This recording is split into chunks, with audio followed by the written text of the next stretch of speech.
not sure what was going on there. We're getting into eye surgery. I hope we did not. That is really the thing that I do not like. Anyways. I'm Skip Alzheimer. Welcome to the AV Geeks Lunchtime Streaming Show.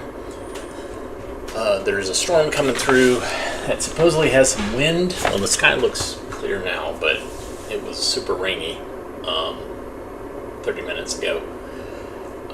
So we'll see what happens. When it gets windy, we lose power, and then everything falls apart. So John Babcock emailed me with enough time that I could actually find something. Supposedly it's National Typewriter Day.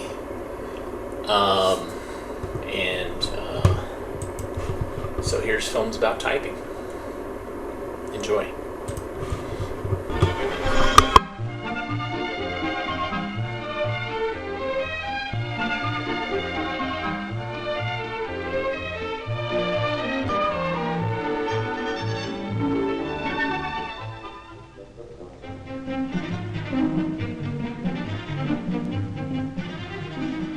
Shirley seems to be in quite a hurry this morning.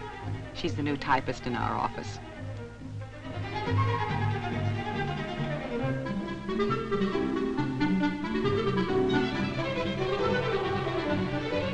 I guess this is her first job, because she doesn't seem to have learned if you rush to work without preparation, the quality of your work is going to suffer. I learned the right daily job technique some time ago, so I can imagine how Shirley feels. It must seem to her that the pile of unfinished work on her desk has grown over the weekend.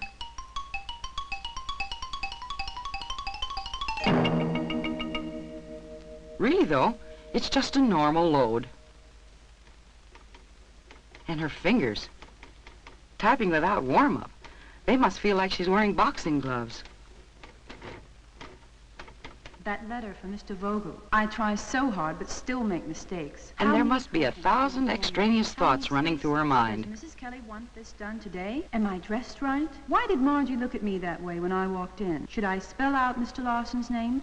I used to be the same way. And whether I used an electric or a manual typewriter, I made mistakes. Shirley, too. She's miscounted her carbons. I can imagine how she feels. Gloria recognizes Shirley's problem. Like all good typists, she knows that to be successful at the business of typing, she should be concerned with production time and costs. She's most valuable to her employers if she can get through a day with maximum efficiency, minimum effort.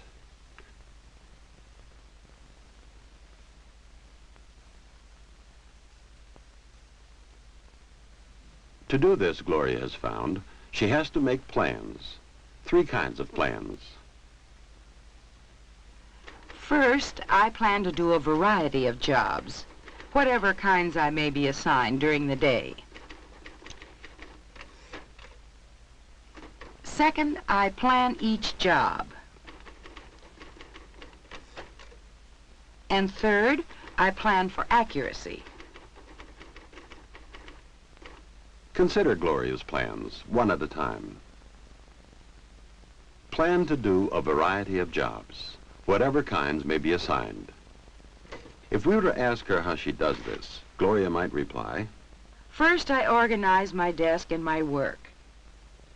My memo book is a help. I list in it jobs I should do regularly, every day or every week.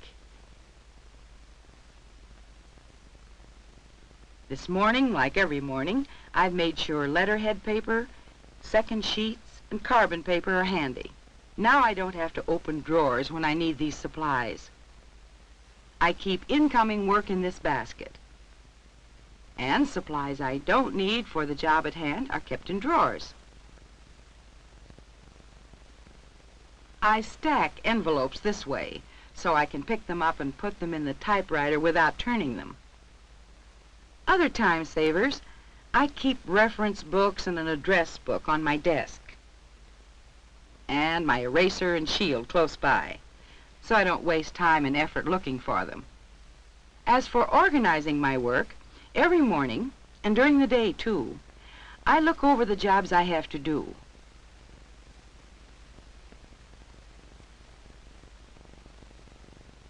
I try to group similar jobs together, so I don't waste time resetting margins and tabulators or hunting for supplies.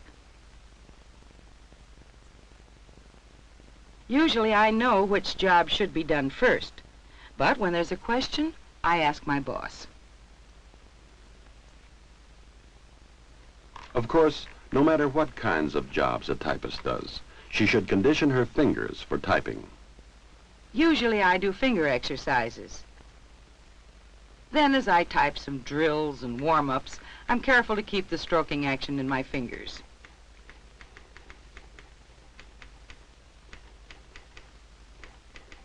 Conditioning her fingers, organizing her work and materials on her desk, Gloria plans for the day.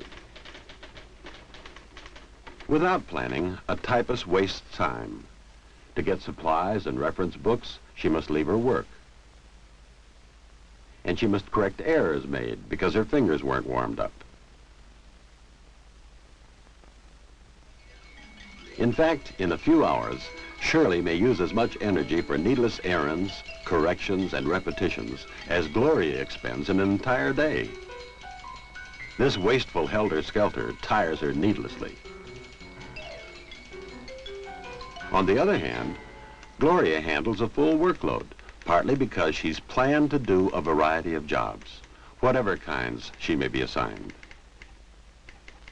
You recall the second sort of plans Gloria makes. Plan each job. As she sees it, For the most part, each job I do needs a different kind of preparation. For example, typing letters and envelopes, cards and labels. Though the style of a letter, margins and spacing, is prescribed by company policy, a little work on my own makes letters look better. For instance, looking at a letter, I decide where to place it on the page so it'll be centered. Once I've started, I try to keep the right margin even. I know my Elite typewriter types 12 letters to the inch, a Pica typewriter 10.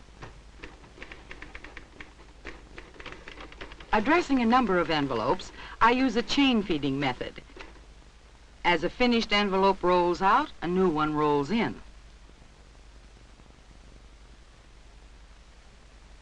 A pleated sheet of paper allows me to type postcards and labels without rolling them all the way through the carriage. I simply put the card or label into the pleat and roll it into and out of the typewriter from the front. Typing letters and cards usually takes up a good part of my day, but I also work on forms and memos to be duplicated. In this office, when 4 or fewer copies are needed, carbon copies are made.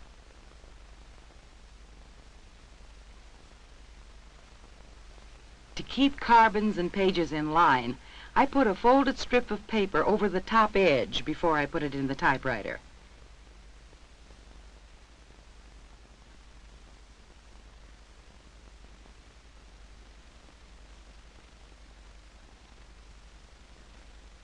When 5 to 10 copies are needed, I simply prepare a clean original to run off on our photocopy machine.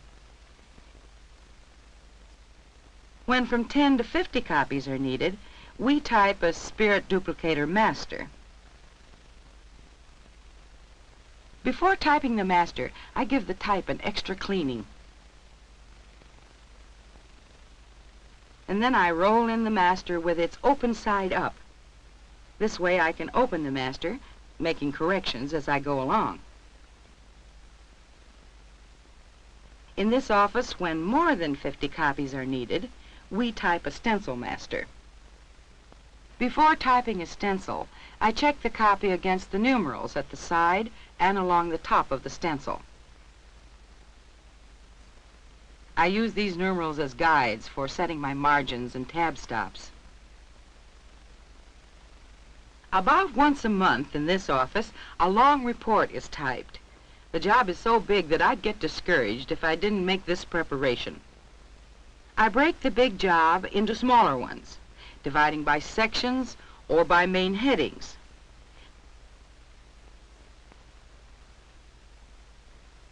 Many of the sections have material that should be centered on a page. To center vertically, I roughly estimate the lines and spaces to be used, 30 in this case. I subtract this from the 66 lines available on every 8.5 by 11-inch page. The remainder is 36. Half of 36, 18, is the number of lines left blank at the top of the page. The other 18 will make up the space at the bottom. Centering columns horizontally on the page, I clear all the margin and tabulator stops. Then I backspace from center once for each 2 spaces of the longest line in each column. For spaces between columns, I backspace once for each 2 spaces required. Wherever I finish backspacing, I set my left margin. The rest of the job is simply spacing forward, setting tabs to allow for the longest line in each column, plus the right number of spaces between columns. Organizing her work, Gloria plans each job. For Shirley, who has not yet learned that she must make plans, a normal 9-to-5 working day seems to be many hours longer than it actually is. The day should be long enough, yet much of her work doesn't get done. Comparing Shirley's work with Gloria's, it's easy to see the value of planning each job. Gloria's third sort of plans make equally good sense. She tries to plan for accuracy. As she puts it, Accuracy doesn't mean correcting errors, but avoiding them.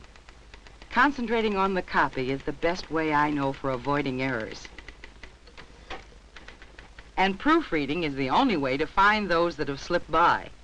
Doing masters or stencils, I proof while the work is in the typewriter. This way I can roll back and correct without realigning the master. But the most accurate proofreading is the kind I'm training Shirley to do, with me. I check the final copy, while she reads the original aloud. Although sales were up 19% over the previous quarter, we still have not equaled last year's apostrophe, high, colon, $, 13, 000 point. As we read, we abbreviate the punctuation. Capital is read cap, comma is com, period is point, and so forth. Point, cap. However, we are primarily concerned with our share. Point. Steady growth for 10, underline, years has brought about a unique situation. this is how Gloria plans for accuracy. Considering Gloria's plans and the way she executes them, it seems clear that preparation can help a typist get through her day easily. As Shirley gains experience, she too will begin to make and execute the right plans, resulting in savings in production time and costs. Someday, she may teach younger typists the daily job techniques Gloria learned years ago, and how very important planning can be in improving the quality and increasing the quantity of a typist's work.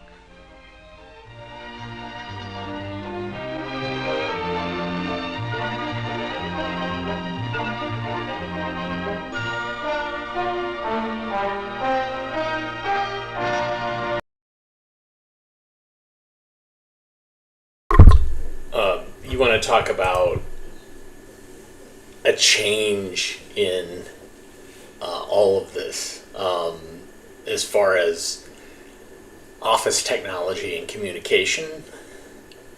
The idea that a executive would dictate into a dictaphone or would dictate to a receptionist, secretary, not a receptionist, who would take the notes in shorthand, then would go and type it up, and then it would be given back to the executive who would sign it, maybe review it. It's crazy to see how we're almost back to just dictating to a machine, and then the machine types it and proofreads it. But it's also, you think about the people that are involved that could stop something from going out. And if you cut out those middlemen, you get executives emailing things that they probably shouldn't be emailing, or sending out things that they probably shouldn't be sending out. It's kind of fascinating. But yeah, I certainly have films on shorthand. I have films on typing. I don't know if I have films on dictating, using a dictaphone, but it's pretty fascinating. Okay, so let's visit IBM and their contribution to the typing world. I took typing in high school and used a Selectric typewriter. Here is Electric Typing Time in honor of National Typewriter Day.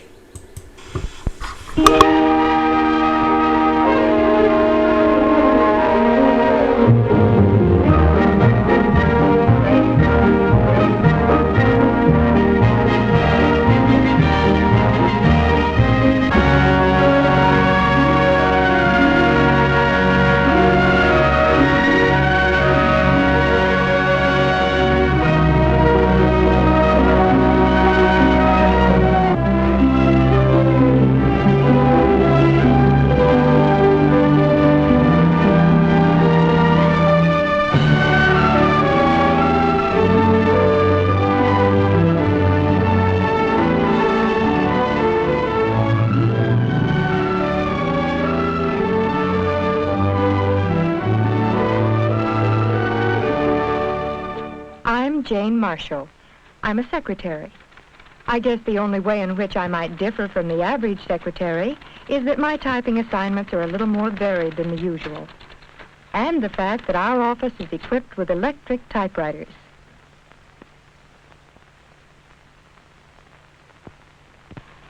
In the 6 months I've been on the job, I've had all kinds of assignments: business correspondence, office papers, statistical reports, multitudes of carbon copies, even stencils. But nothing like the one they've given me today, breaking in a new girl to take over my job. Grace Landon, a friend of mine who had just finished a business course, was taking my place. First thing I had to do was put her at ease. I acquainted her with some of the kinds of work she'd have to do, the typewriter she'd be using, electric. All of Grace's learning and training had been on the manual typewriter. I assured her she'd find the electric typewriter easier to operate, and after a day's typing on the electric, she wouldn't be tired, worn out. I started her off with a couple of simple fundamentals, like the right posture in the chair.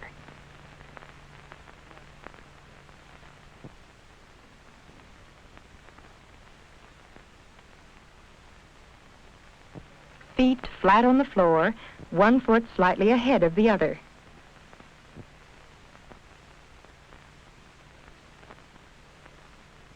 When she brought her hands up to the typewriter, her fingers fell naturally on the home keys, familiar ground. What I wanted Grace to understand was that from now on, electricity would do most of the work.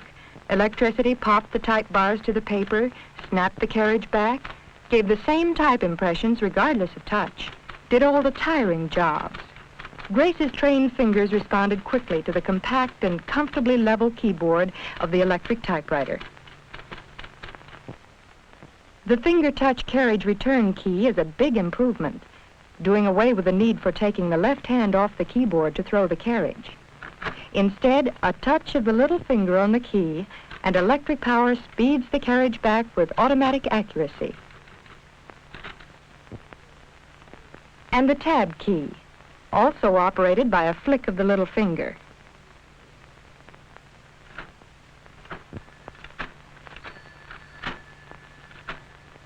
No need for Grace to hold down the key until the carriage comes to a complete stop.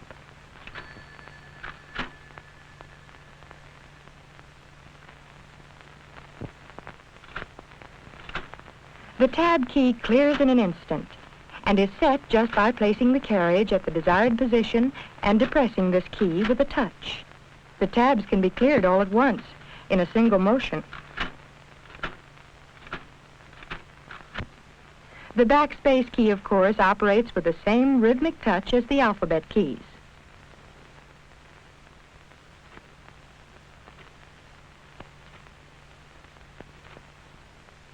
Then there's the shift key. Familiar keys to any typist, except that on this typewriter they work by electricity. I showed her the automatic ribbon rewind, which makes ribbon changing easier and cleaner, too.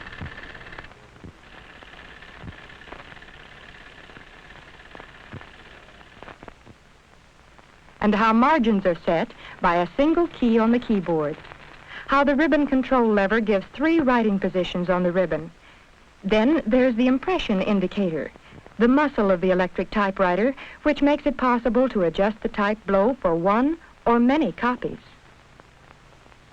Grace realized immediately that the feature keys enable her to type without having to take her eyes off the copy or hands off the keyboard. The touch carriage return was the only key that disconcerted Grace a little. Habit made her reach out and grab for that lever until she realized it was a lot easier and faster just to touch the carriage return key. As I watched Grace gaining confidence and mastery, I felt that she had learned the first point I had been trying to get over, that she had a new power at her command, the power of electricity which does the work. She was proud of her first try. We both knew she could do better, though. That meant a workout on drills. I always start my working day with a few warm-up drills.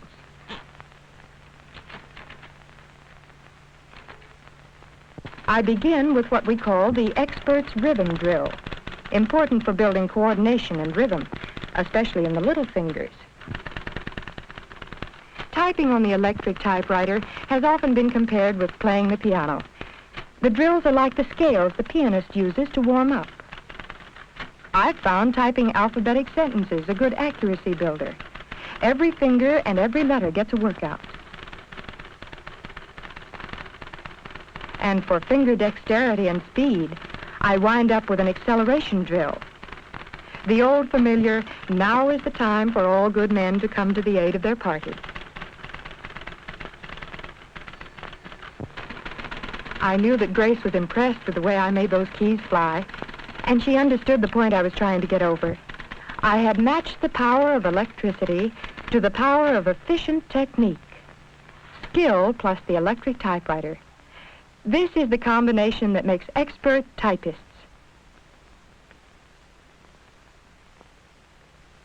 Then I turned the typewriter over to Grace.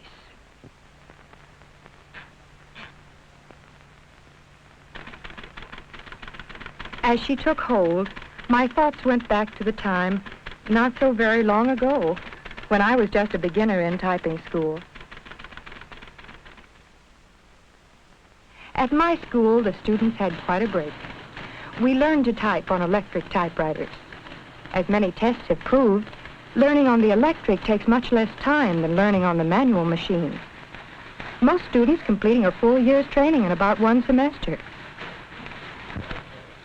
Not that the basic methods of teaching changed, or the textbooks.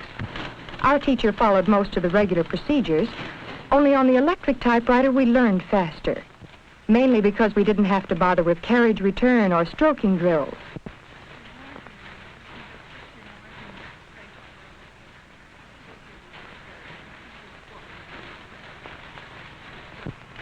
Larry, the boy sitting next to me, and I decided to be friendly rivals.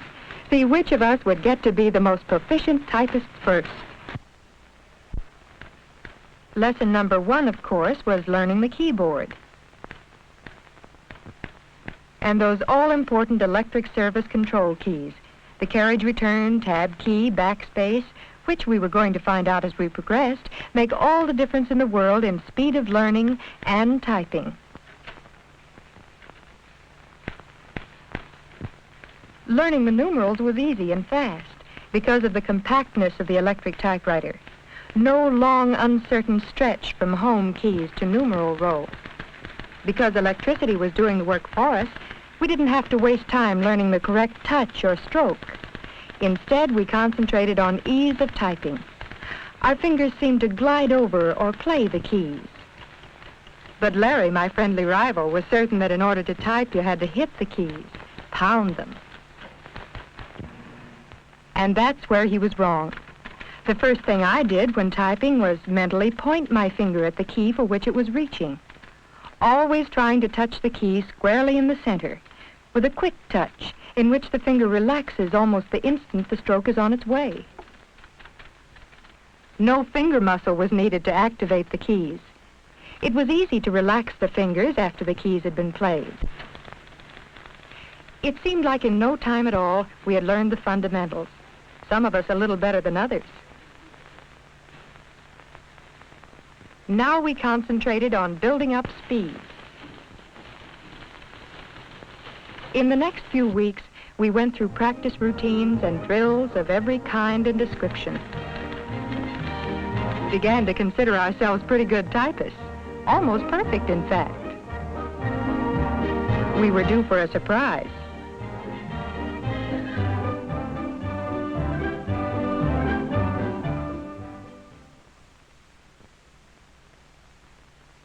Just about the time we were patting ourselves on the back, Miss Stella Pajunas, world's typing champion, came in to show us how she won her title on the IBM electric typewriter, typing at the rate of 140 net 5-stroke words per minute for a continuous hour.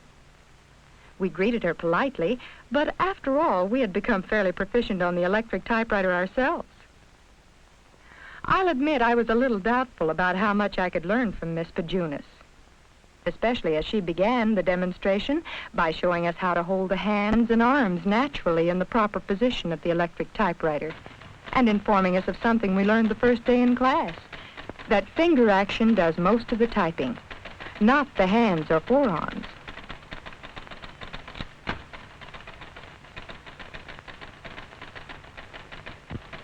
When she demonstrated the light stroke and quick release of the keys in a way I'd never seen it done, I really began to pay attention.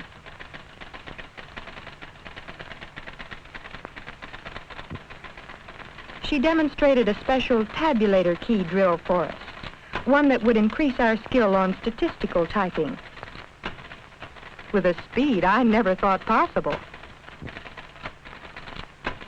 Our eyes could hardly follow the lightning action of her little finger operating the tab key.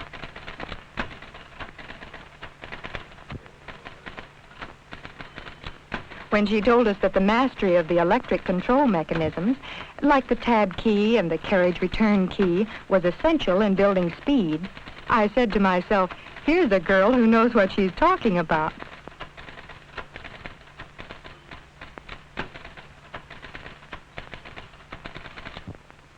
She said she often practiced speed sentences like, now is the time for all good men to come to the aid of their party, over and over again, to get the knack of making fast finger strokes. And never slowed herself down by hugging the guide keys. Her fingers always hovered over the keyboard for free and easy finger action.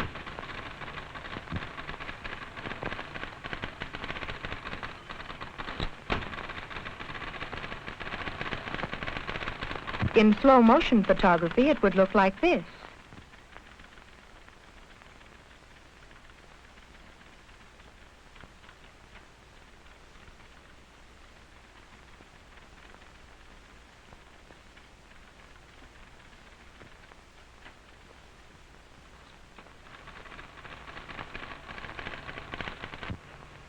By this time, she had us, and naturally, I had to be one of the first to move in closer for a better look.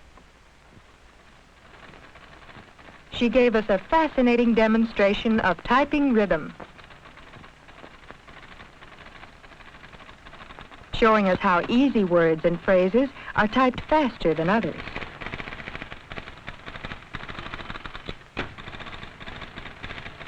To develop this typing rhythm, Miss Pajunas constantly practices typing easy words and difficult words from correspondence.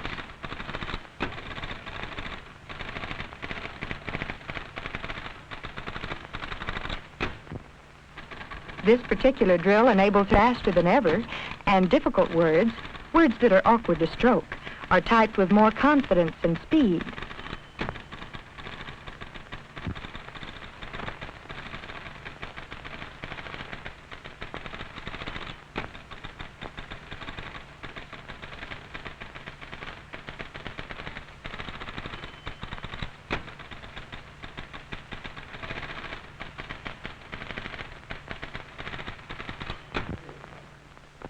Now came the really big moment. Miss Pajunas was going to give us a speed demonstration on the IBM electric typewriter. But first came some warm-up typing at various speeds. She started slowly at 40 words a minute. Picked up speed fast. Now 80 words a minute. In less time than it takes to tell, she was typing at 100 words a minute. 125 words a minute. Faster and faster.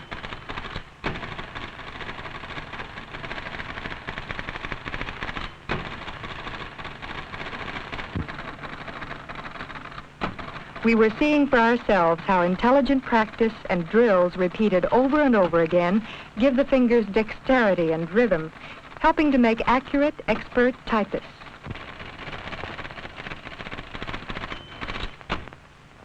The champion was now ready for her speed test.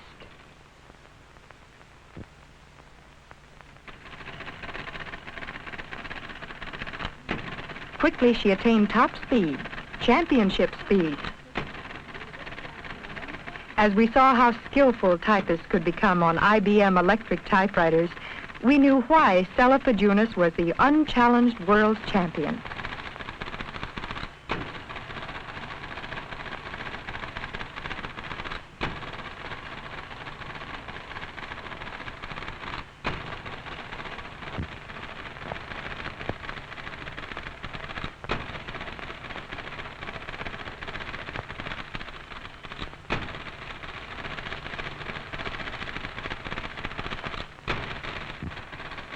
The swift flicking action of that little finger fascinated us.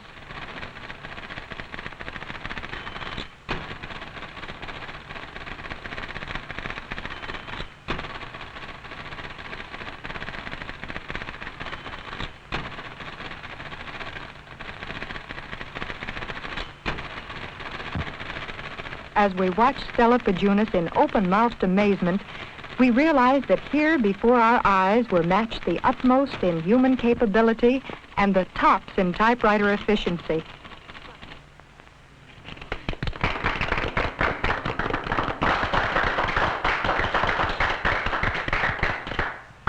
Miss Pajunas did 185 words a minute. We gave her the kind of ovation a world champion deserves. Seeing for myself what a champion could do on the IBM electric typewriter was an incentive to perfect my typing technique, which helped me get my job at this office and after 6 months a promotion. Now Grace was where I had started not long ago.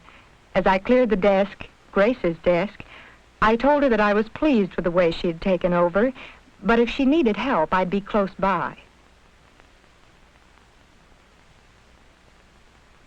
My new job was private secretary to the vice president. My boss gave me a warm, friendly welcome, and I had a feeling I'd be very much at home here and happy if there were only... But there was no need for that if.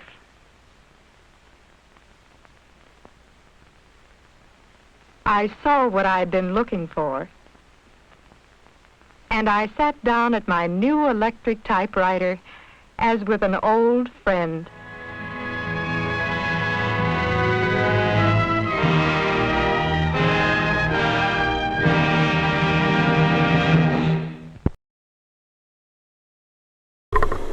So it looks like that came out before the ball. The ball came out. The Selectric ball was a game changer, I think. It was brilliant. Okay. Thank you, John Babcock, who's in the comments, for tipping me off and giving me enough time to look for typewriting films. I have quite a few. And I found one that we haven't shown before, so there you go. Let's see. I can either rant about how much Mac OS Tahoe is completely demoralizing me by not supporting exFAT hard drives that were not formatted on the Mac, or we can watch Screaming Eagles. I think I already just ranted in saying what I was saying, but here's Screaming Eagles. Enjoy.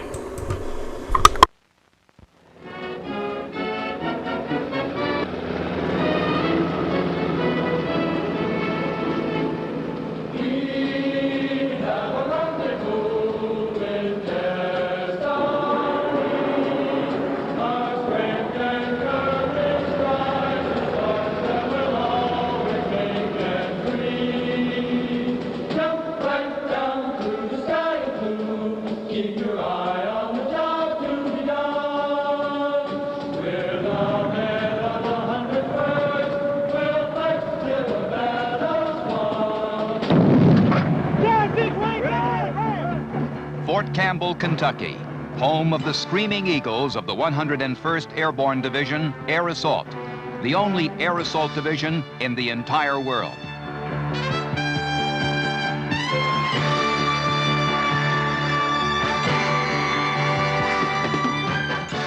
Fort Campbell, Kentucky, a military base undergoing extensive modernizations to assure that soldiers assigned to the Air Assault Division and other tenant organizations receive the very best training and quality of life possible. The 106,000-acre post features over 4,100 completed family housing units, with more planned in the future. Ultra-modern barracks, commissary, post exchange, health care and school facilities, an abundance of recreational opportunities to include 7 gymnasiums, 22 tennis courts, 7 swimming pools, an outstanding golf course, numerous craft shops, and a host of other activities. Campbell Army Airfield is one of the largest, busiest, and most modern Army airfields in the world. Not only will it accommodate any transport aircraft in use in the world today, its vast ramp space will accommodate the simultaneous uploading of large numbers of transport aircraft to include over 6 C-5A Galaxies, the largest aircraft in the world, and 10 C-141s, the mainstays of the U.S. Air Force's transport fleet, thereby facilitating the rapid strategic deployment of units assigned to Fort Campbell. Each year, the Air Assault School at Fort Campbell graduates thousands of Screaming Eagles and hundreds of soldiers from other installations throughout the world. Touted as being the 10 toughest days in the Army, the school combines an exceedingly demanding physical training program with an academic curriculum that teaches fundamental air assault skills. Students learn basic tactics associated with pickup and landing zone operations. Build confidence on the obstacle course and troop ladder. Learn how to rappel, first from a tower, then from an aircraft. Finally, they learn how to prepare and rig equipment for transport by helicopters. The graduate is an elite soldier. He can be recognized by the coveted Air Assault badge that he wears on his uniform. He has mastered skills and demonstrated a level of courage, discipline, tenacity, and toughness that sets him apart from other soldiers. The 101st Airborne Division Air Assault is unique. It is a one-of-a-kind organization with over 450 helicopters and the unequaled ability to integrate Army helicopters into all aspects of combined arms combat operations. The 101st is frequently referred to as the Army's all-purpose division because it can be deployed rapidly anywhere in the world and accomplish a wide variety of missions upon arrival. It combines a high degree of strategic mobility with an exceedingly high degree of tactical flexibility. All its helicopters and equipment can be airlifted by current Air Force transports and be ready for action within hours after arrival in any theater of operation. Over 90% of the division's vehicles and equipment can be transported by helicopters. The division's utility helicopter fleet consists of 127 UH-60 Blackhawks and 52 UH-1 Iroquois. The new, powerful, and highly versatile UH-60 has added a tremendous new dimension to the division's tactical mobility. It moves troops, equipment, fuel, ammunition, and performs medical evacuations. With seats installed, the Black Hawk can carry 13 combat-equipped troops plus an external load in excess of 4,000 pounds. It can carry the 7,500-pound Gamma Goat, 2 500-gallon fuel blivets, a Jeep with trailer and 12 soldiers, the 105 howitzer with 40 rounds of ammunition, and a variety of other combat loads. The UH-1s are used primarily for command and control, to move light loads of equipment and personnel, and to provide smoke screens to conceal friendly forces from enemy observation and fire. The attack fleet of 111 AH-1S modernized Cobras represents the division's flexing combat power, combining the firepower of 20-millimeter cannon, 2.75-inch rockets, and aerial tow anti-tank missiles. Attack helicopters are capable of moving rapidly to any threatened area and destroying any target on the battlefield from great standoff ranges. Their awesome firepower and great mobility provide unprecedented flexibility to the ground commander. Attack helicopters may be used to destroy hard targets such as armored vehicles, bunkers, and fighting positions, or against softer targets such as personnel, vehicles, command and control facilities, and logistical installations. They can be used to provide fire support to the ground commander when forces are operating out of the range of artillery and other indirect fire support systems. And they can also be used to escort and provide security to troop-carrying helicopter formations. The 110 OH-58 observation helicopters are used to perform reconnaissance missions, adjust fires, control airstrikes, position attack helicopters, and for command and control. The medium lift fleet of 48 CH-47 Chinooks is used primarily to move artillery, ammunition, large equipment, and other heavy logistic packages.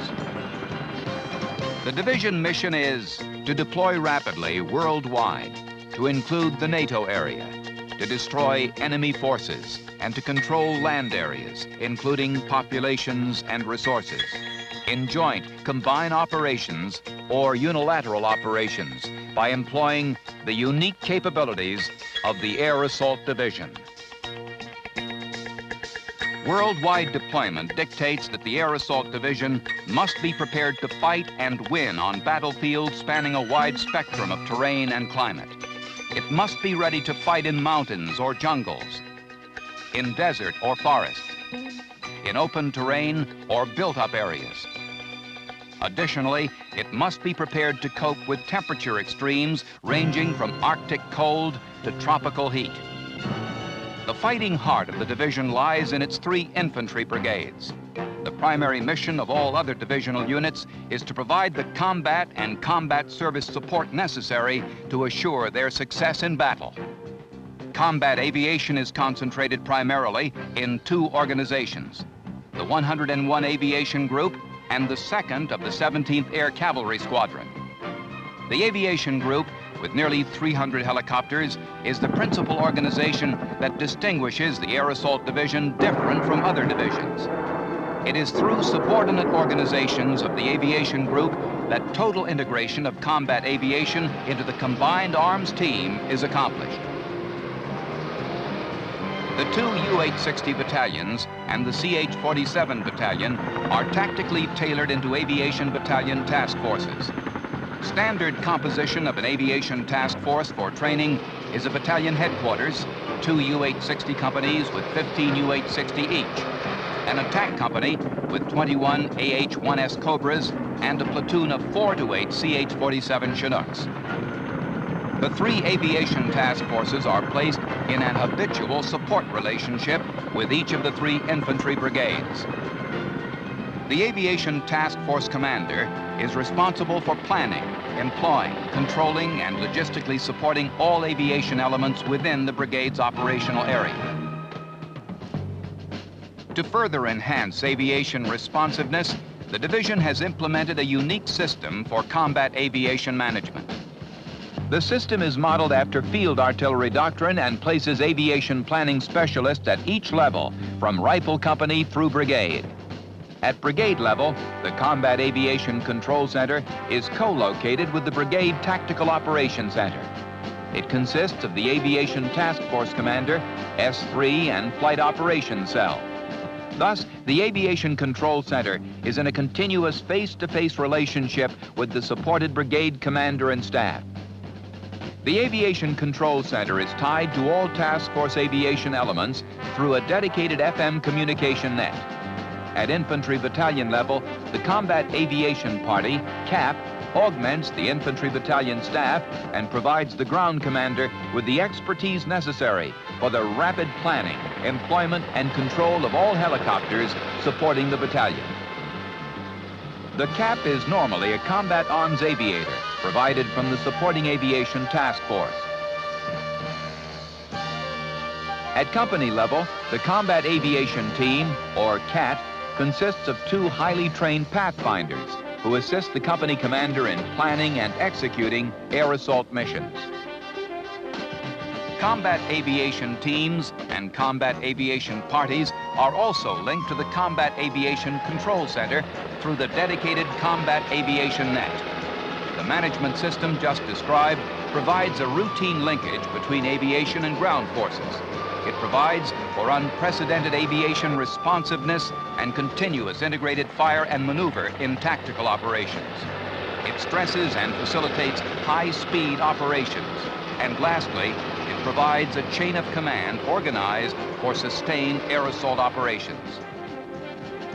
The 101st is a highly mobile, firepower-intensive, offensive-oriented division that is capable of meeting and defeating any threat anywhere. To meet a mid-intensity armored threat, in addition to the enormous tank-killing capability of its 111 attack helicopters, the division has 198 long-range, jeep-mounted tow anti-tank missile systems and 366 medium-range, shoulder-fired Dragon anti-tank missile systems. Each infantry soldier carries an individual light anti-tank weapon for a total of over 5,500 ground-mounted anti-tank weapons. The system sighted, properly integrated with the awesome firepower of the division's 3 105mm howitzer battalions, 1 155mm howitzer battalion, Air Force close air support, tactical fighters, and naval air and gunfire makes the Air Assault Division a formidable foe to any potential adversary. In the final analysis, notwithstanding the sophistication and lethality of today's modern weapons, the infantryman, the man with the rifle, will prove to be the ultimate weapon on the battlefield as he has in the past. Modern Army tactics are attack-oriented. The 101st conducts offensive, defensive, and delaying operations by attacking. The mobility and firepower provided by Army helicopters enables it to deploy and redeploy rapidly, to engage the enemy from all directions and operate over a wide area without regard to terrain restrictions. To reduce the vulnerability of helicopters to enemy optical and radar-directed air defense systems, the division has become highly proficient in night operations, especially long-range operations conducted deep into the enemy's rear areas to destroy key installations, facilities, and forces. These cross-fever raids, as they are called, are small-unit, fast-hitting operations that involve attacking targets up to 150 kilometers deep and extracting the ground force all in the space of one night. these operations are best accomplished by a tactically organized air assault company team. The Air Assault Company team consists of a tailored infantry company carrying only weapons, ammunitions, demolitions, and mines, and a specialized aviation package. The main body consists of 5 troop-carrying U-860s. Preceding the main body along the route and to the objective area are 2 scout teams from the Air Cavalry Squadron. Each team consists of 1 OH-58 observation helicopter and 1 AH-1S Cobra. The scout teams identify potential threats en route and in the objective area. More importantly, these operations are conducted at night by completely blacked out aircraft flown by air crews wearing night vision goggles. This picture provides a degraded image of what is seen through the eyes of the aviator wearing night vision goggles.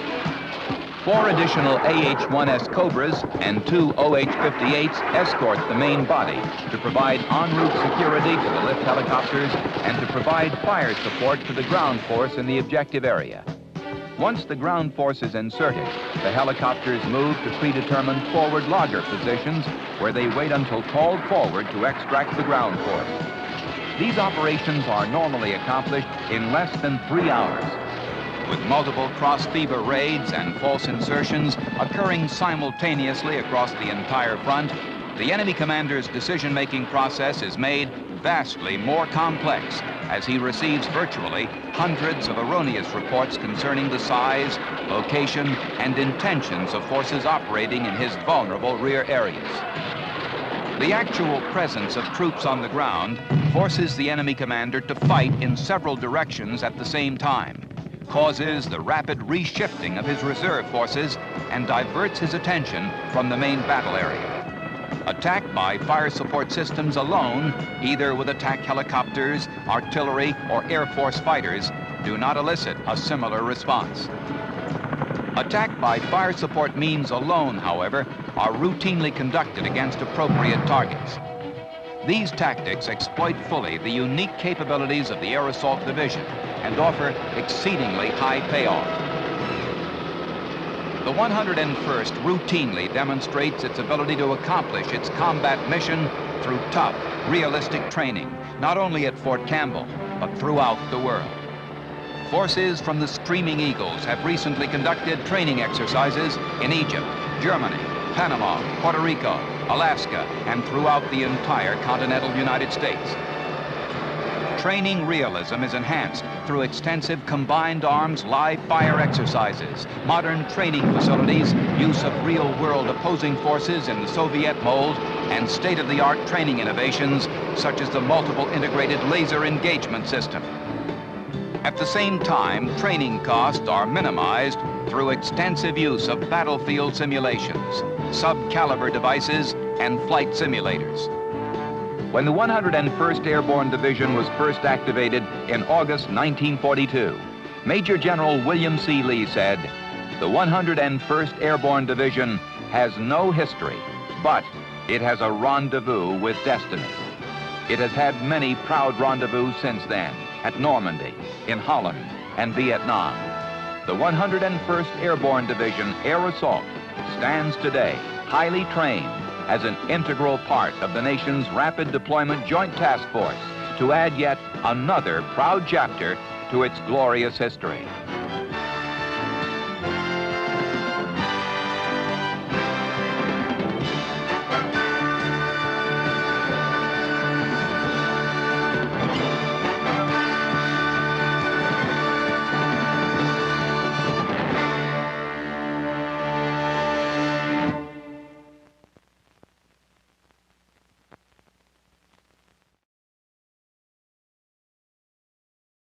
It was Peter Thomas.